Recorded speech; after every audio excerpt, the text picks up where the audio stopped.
My play is called When There's Nothing Left to Burn, and it's a 3-character show focused mainly on 2 characters. The lead character, her name is Wynne.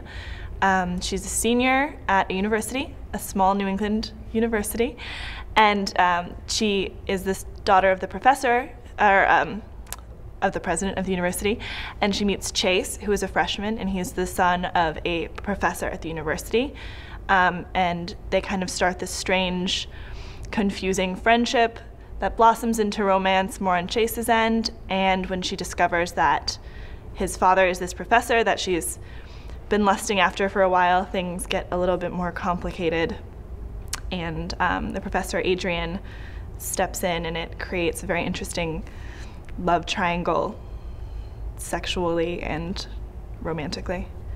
First semester last year I took playwriting, and this is actually the first scene that I wrote in class. I never wrote any other characters. I started with the first scene of the play, which is almost completely unchanged, and I really fell in love with the characters that I wrote. They seemed really, really real to me, and it took me a while to figure out the conflict in the play. For a while I kept writing scene after scene of these 2 people growing with each other, and well, that was really cool and I really liked it. There wasn't much to go on, and then once I added in Adrian, things heated up quickly and got complicated quickly, and trying to weave that complex web and then get them out of it, at least as much as I could, was kind of where I ended up going in the next semester when I took advanced playwriting, and that's when I kind of formed it all together.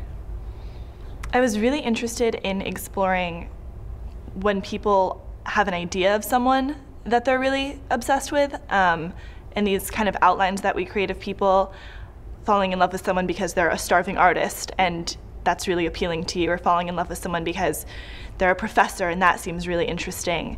And kind of working with those ideas and seeing what it means when this whole idea kind of comes crashing down eventually, as it always does, because if you're in love with an idea, you inevitably find out that idea is not true.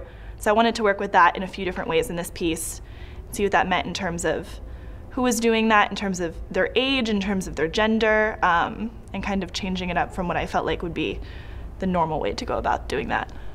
It's really, really exciting watching it go from page to stage. Like, thrilling and terrifying, and makes me super nervous to be in rehearsal, and super excited, and having actors bring this energy and this life that you never expected, because obviously you have an idea of these characters and you've been working with them for so long, but when it's an actual person standing in front of you, it's insane, and they start to become that character, and watching them breathe life into them is nuts.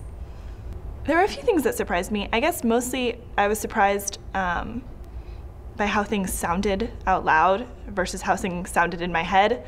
I didn't have much experience with playwriting before taking playwriting first semester of last year. I've always done a lot of creative writing, and so it's always very, words have always been important to me in reading, but actually hearing things can be very, very different and not always the way that I expected, in good ways and in bad ways. A lot of the time people say things in ways that I didn't hear entirely in my head, and sometimes that's like something I have to grapple with and check myself on and tell myself it's okay, because not everyone's speaking as they are in my head, I guess. I don't know. I think that my favorite moment is the very end of the first scene that I wrote originally. And it's up on a roof, which was always really important to me. I wrote it on a roof.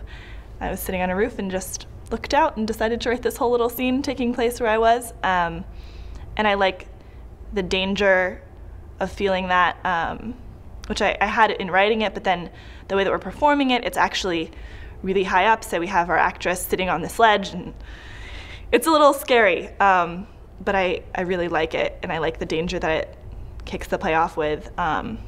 And actually the play ends with the male character, Chase, sitting in the exact same spot. And that's equally, if not more, dangerous and unnerving to watch.